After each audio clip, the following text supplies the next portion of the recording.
అనే మూవీకి సంబంధించి ఆహ్, సినిమా 'సేతుపతి' సినిమా 50వ చిత్రం. తన కూతుర్ని భార్య పిల్లలతోని ఒక బార్బర్ కులవృత్తి చేసుకుంటుండే ఒక బార్బరు, తన పని తాను చేసుకున్నటువంటి ఒక బార్బరు, తన కుటుంబానికి జరిగినటువంటి అన్యాయాన్ని తీర్చుకున్న ప్రతీకారమే ఈ 'మహారాజా' సినిమా. జనరల్‌గా అందరూ 'మహారాజా' అంటే ఏందనుకుంటారు.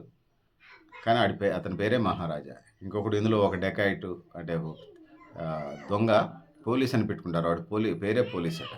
పోలీసోళ్ళతోని తన్నులు తింటుంటాడు ఈ సినిమా ఆద్యంతం. సో, ఈ సినిమాకి సంబంధించిన సారాంశం ఏందంటే తన భార్య, పిల్లలు సంబంధించి అక్కడ ఏదైతే ఉందో హిలన్ ఇంటికి పంపించినప్పుడు లారీతో గుద్ది చంపుతాడు. తన భార్య, సొంత కూతురు చనిపోద్ది. హిలన్‌కి సంబంధించినటువంటి భార్య కూడా చనిపోద్ది. హిలన్ కూతురు ఒక్కతే మిగిలిద్ది. తనను తెచ్చుకుంటాడు హీరో.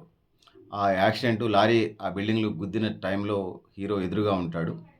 సో, మిగిలినటువంటి కూతుర్ని అంటే హిలన్ కూతుర్ని తెచ్చుకొని పెంచుకుంటాడు. ఆ కూతురే పెద్దవుతా ఉంది.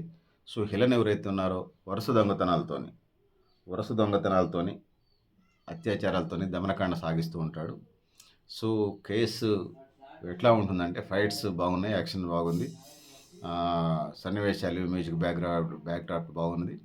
రివెంజ్ ఎట్లుంటుందంటే అట్లుంటుంది. నేను మొదటే చెప్తున్నాను ఈ సినిమాకి నేను 5కి 4.5 మార్కులేస్తున్నాను. సో, అంత ఎవరు ఇవ్వకపోవచ్చు. నేను మాత్రం 5కి 4.5 మార్కులు ఇస్తే ఇది super duper hit blockbuster. So, 'Sethupathi' 50వ చిత్రం అంటే సేతుపతిని నటించేటువంటి మూవీస్ అన్నీ కూడా చాలా సబ్జెక్ట్ ఉంటుందని తెలియజేసుకుంటా ఉన్నాను. సో, ఆ విధంగా సినిమా బాగుంటుంది. సో, తన కూతుర్ని పెంచి పెద్ద చేసుకుంటూ ముందుకెళ్తా ఉంటాడు. అందరిళ్ళలో జరిగినట్టుగా ఈ ఇంట్లో కూడా హీరోని చంపటానికి వస్తారు. అప్పుడే గేమ్స్ అండ్ స్పోర్ట్స్‌కి వెళ్ళిన తన కూతుర్ని ఏమి నగలు నట్రా దొరకకపోతే అక్కడ ఉన్నటువంటి వాళ్ళ డస్ట్‌బిన్ హీరో కూతురు ఆ డస్ట్‌బిన్‌కి లక్ష్మి అని పెడతారు. అది పోయిందని పోలీస్ కంప్లెయింట్ ఇయడానికి వస్తాడు. సో, రెండోసారి మళ్ళీ వచ్చినప్పుడు రెండోసారి ఆ ఇంటికి వచ్చినప్పుడు ఎంత హీరో వెంటబడుతున్నాడని ఐడెంటిఫై చేసిన తర్వాత హీరోని చంపడానికి వస్తారు. అతను కూతురు షూస్ ఏదైతే ఉందో స్పోర్ట్స్ అండ్ గేమ్స్ సంబంధించిన షూస్ అడిగినప్పుడు ఆ షూస్ కోసం లేట్ అవుతూ ఉంటుంది. ఆర్డర్ ఇచ్చి తెప్పిస్తే క్రమంలో ఇన్ టైం రాలేకపోతాడు. వచ్చిన కూతుర్ని వీళ్ళు అత్యాచారం చేస్తారు. ఈ అత్యాచారం చేసిన క్రమంలో హీరో పోలీస్ స్టేషన్లో కంప్లైంట్ ఇస్తాడు. ఏమనేది అత్యాచారం అయితే చెప్పడు కానీ తన కూతురు మీద జరిగింది. చూసిన వాళ్ళకి చివరిలో అర్థమవుతుంది. ఆ డస్ట్‌బిన్ పోయిందనేది. ఒక ఐరన్ డస్ట్‌బిన్, ఆ పాతకాలంలో ఉన్నటువంటి ఐరన్ డస్ట్‌బిన్ రూ. 300 చేసి డస్ట్‌బిన్ పోయి కంప్లైంట్ చేస్తాడు. దానికోసం తన ఎనర్జీని అంతా చూపిస్తాడు. ఒకవైపు సైలెంట్‌గా కనిపిస్తాడు మనకి హీరో. చేసేదంతా చేసుకుంటూ వెళ్తారు. సో, తన కుటుంబానికి జరిగినటువంటి అన్యాయాన్ని, సమాజంలో అనేక అఘాయిత్యాలు, డెకాయిటీ, రాబరీ, దొంగతనాలకి, నష్టానికి ప్రతీకారం తీర్చుకుని వెళ్తాడు. సో, ఆ విధంగా ఈ సినిమా 'మహారాజా' సినిమా ఉంటుంది. ఇది విజయ్ సేతుపతి సినిమా అనేది చెప్పక తప్పదు. హీరో చాలా బాగా చేశాడు. సో, హీరోయిన్ చనిపోవటం, ఇక రెండో హీరోయిన్ ఏమి ఉండదు. ఇక కూతురు కోసం తను అంటే ప్రతి కూతురున్న తండ్రి చూడాల్సిన సినిమా ఇది. ఆ విధంగా అని చెప్పక తప్పదు.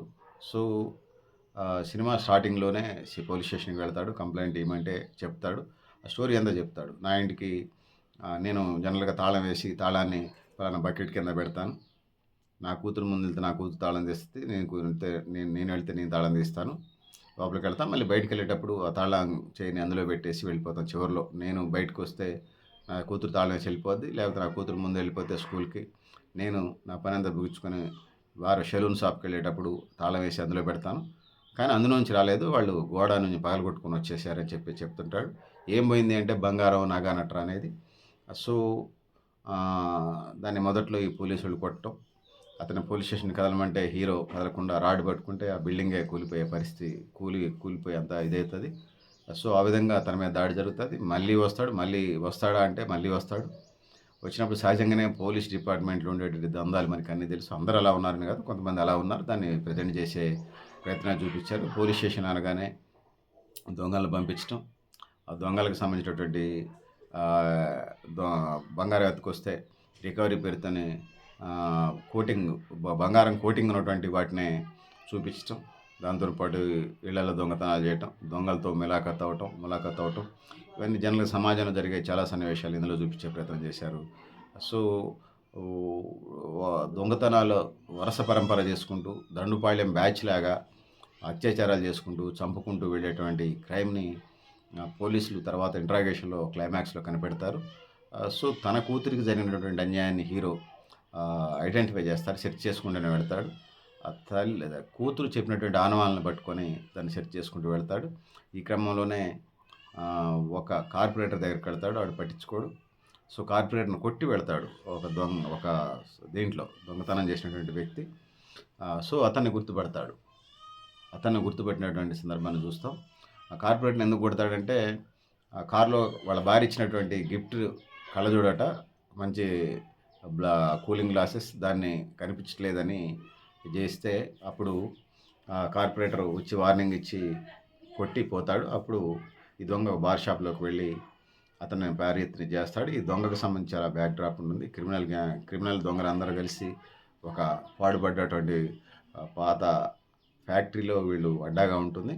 సో, హీరో ఓ సందర్భంలో ఈ దొంగని తన కూతుర్ని చేసినటువంటి వాళ్ళు ఉన్నాడు కాబట్టి వెంటపడ్డప్పుడు తిరుగుతారు. ఆ బ్యాచ్ అంతా ఇతని మీద దాడి చేస్తది.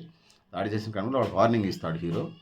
మీ ఎవరితో నాకు సంబంధం లేదు. వాడి ప్రాణం నాకు కావాలి. వాడితోనే నాకు గొడవ అని అంటాడు. అయినా వినరు. వాళ్ళందరి మీద పెద్ద ఫైట్ జరుగుతుంది. అతన్ని దాడి చేసే ప్రయత్నం చేస్తాడు. సో, చివరిలో అతని తొడ మీద రాడ్డుతోని పొడుస్తాడు. నడవలేని పరిస్థితిలో వెళ్తున్న క్రమంలో వాడు బండేసుకొని దొంగ పారిపోయే క్రమంలో మొదటి అటాక్ జరిగి అతన్ని ఆ మూవీలో ఎక్స్‌పైర్ అవుతారు. అతను చంపేస్తాడు. ఈ మిగిలిన ఇద్దరి కోసం సెర్చ్ చేస్తూ ఉంటాడు. సో, ఈ క్రమంలో దాన్ని తయారు చేయమని అంటుంటారు. తయారు చేయమనే క్రమంలో ఎవరున్నారనేది సెర్చ్ చేస్తున్నటువంటి క్రమం జరుగుతూ ఉంటుంది. పోలీసులకి ఉట్టిగా వాళ్ళు పోలీసులు పనిచేయరు. ఈ కేసు మీరు డీల్ చేస్తే 5,00,000 ఇస్తానంటాడు. తర్వాత 7,00,000 ఇస్తానంటాడు. అంటే ఇతను ఇంత ఇస్తానంటున్నాడంటే ఇంక అతనికి కోట్ల రూపాయలు వస్తాయని చెప్పేసి పోలీసోడు సీరియస్‌గా దాన్ని అప్పటిదాకా అది 300 వీళ్ళు 500 ఇస్తాడు అతను. కొనుక్కోపో అని పోలీస్ ఆఫీసరు. సో, 300, 500 కాదు. దాని బ్యాక్‌గ్రౌండ్ తన కూతురు జరిగినటువంటి అన్యాయానికి ప్రతీకారంగా సెర్చ్ చేస్తూ వస్తాడు. పోలీసులు, దొంగలు అందరిని సెర్చ్ చేసుకుంటూ వస్తాడు. తన వృత్తి తను చేసుకుంటూ మిగిలినటువంటి నిద్రపోయినా నిద్రపోలేదన్నట్టుగా ఒక టార్గెటెడ్‌గా పనిచేసుకుంటూ వెళ్తాడు. సో, ఎవరైతే ఉన్నారో హిలన్ దాకా వస్తాడు. హిలన్ వాళ్ళు అప్పుడు చంపేయాలని చూస్తారు ఇంటికొచ్చి. రెండోసారి వచ్చి. సో, ఈ క్రమంలో వచ్చినటువంటి కూతుర్ని వాళ్ళు అత్యాచారం చేయటం ఆ విధంగా వెళ్తారు. సో, వీళ్ళందరినీ ఫస్ట్ నుంచి సెట్ చేసుకొచ్చినటువంటి హీరో ఒకళ్ళని చంపిన తర్వాత రెండో వాళ్ళ దగ్గరికెళ్తారు. ఆ చంపిన దగ్గర ఇవన్నీ ఆనవాళ్ళు తీసుకుంటారు. పోలీస్ డిపార్ట్మెంట్ కూడా తక్కువేం కాదు కదా! క్రిమినల్స్ ఎప్పుడు క్లూస్ వదిలిపెడతా ఉంటారు. సో, ఇది జరుగుతూ ఉంటుంటది. సో, ఏది ఏమైనప్పటికీ కూడా దండుపాళెం బ్యాచ్‌కి సంబంధించినటువంటి వాళ్ళిద్దరిని చంపటమే క్లైమాక్స్‌గా ఉంటది గానీ, కూతురుని తీసుకొచ్చి చివరి రెండో వాడిని కూడా చంపుతారు. మూడో వాడికి సంబంధించి ఏదైతే చూపిస్తారో, చూపించినప్పుడు తన కూతురు షోల్డర్ మీద ఉన్నటువంటి గాయం ఏదైతే ఉన్నదో చిన్నప్పుడు గాయం, తను ఆయింట్‌మెంట్ రాస్తాడు హిలను. ఆ కూతురు తన కూతురని హిలన్ తెలుసుకుంటాడు. తన కూతురిని హీరో పెంచుకున్నాడని. నా కూతురంటే నా కూతుర్రా అంటాడు హిలన్. కాదు నా కూతుర్రా అని తను తీసుకెళ్తుంటాడు. సో, అసహించుకుంటూ వెళ్ళిన తర్వాత హిలన్ ఒక బిల్డింగ్ నుంచి దూకి ఆత్మహత్య చేసుకుంటాడు. సో, ఆ విధంగా చూపిస్తారు సినిమాకి సంబంధించి. సో, ఈ క్రమంలో చాలా ఫైటింగ్సు, చాలా పరిశోధనలు, పోలీసులకు సంబంధించి పోలీస్ స్టేషన్‌లో ఏం జరుగుతూ ఉంటుంటది. మంచిగా వండుకొని తినే సెక్షన్ ఒకటి ఉంటది. కిచెన్ ఉంటది. మంచి ఫుడ్ తింటాం.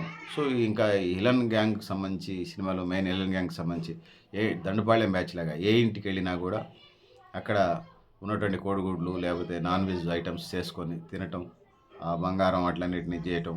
వాళ్ళ టీము మొత్తం ముగ్గురు ఉంటారు. ముగ్గురు, నలుగురు ఉంటుంటారు. వాళ్ళు అక్కడ ఉన్నటువంటి మగవాళ్ళని చంపేయటం, ఆడవాళ్ళని అత్యాచారం చేయటం, చివరిలో వెళ్ళేటప్పుడు చంపేయటం. దండుపాళ్యం గ్యాంగ్ లాగా, దండుపాళ్యం బ్యాచ్ లాగా చేస్తుంటారు. ఇది పోలీసుకి కూడా సవాల్గా మారుతూ ఉంటుంది. కానీ హీరో తన పని ఇంటర్నల్‌గా చేసుకుంటూ వెళ్తుంటాడు. సో, ఆ విధంగా సమస్యకి శాశ్వత పరిష్కారం వైపు వెళ్తాడు. సో, తను అనుకున్న లక్ష్యాలను సాధించుకుంటూ తన కూతురు కోసం జీవిస్తున్నటువంటి హీరోని మనం చూస్తాం. ప్రతి కూతురు ఉన్న తండ్రి చూడాల్సిన సినిమా ఇదనేది నేను తెలియజేస్తున్నాను. మీరు కూడా మీ అభిప్రాయాలను కామెంట్ బాక్స్‌లో రాయండి. మీ సమయము, డబ్బులు వృధా కావని తెలియజేస్తా ఉన్నాను. సో, నేను గరిడేపల్లి సత్యనారాయణ, న్యూ లక్ష్య ఆర్గనైజేషన్. సినిమా బాగుంది చూడండి. జనరల్‌గా హీరోస్ అంటే జిమ్ బాడీలు అనుకుంటాం. జనరల్‌గా తమిళ యాక్టర్స్ అంతా కూడా హెవీగానే మనకు కనిపిస్తారు. ఒక విజయకాంత్‌ని తీసుకున్న, ఒక కమల్ హాసన్ తీసుకున్న, రజనీకాంత్ కొంత ఇదిగా ఉన్నాడు పిక్చర్‌కి సంబంధించి. ఇంకా చాలామంది మనం హీరోలను తీసుకున్నప్పుడు తమిళ యాక్టర్‌లను ఎవరు చూసుకున్నా హెవీగా ఉంటారు హీరోలు, హీరోయిన్‌లు. అక్కడ అది ట్రెండు. సో, బాలీవుడ్‌కొచ్చినప్పుడు ఒక ట్రెండ్ ఉంటది. హాలీవుడ్‌కెళ్ళిన ట్రెండ్ ఉంటది. సో, సినిమా కథనం, ప్రెజెంటేషన్ అన్నీ బాగున్నాయి. మీ టైము, డబ్బులు వృధా కావు. వీలుంటే తప్పక చూడండి. నేను గరిడేపల్లి సత్యనారాయణ, న్యూ లక్ష్య ఆర్గనైజేషన్.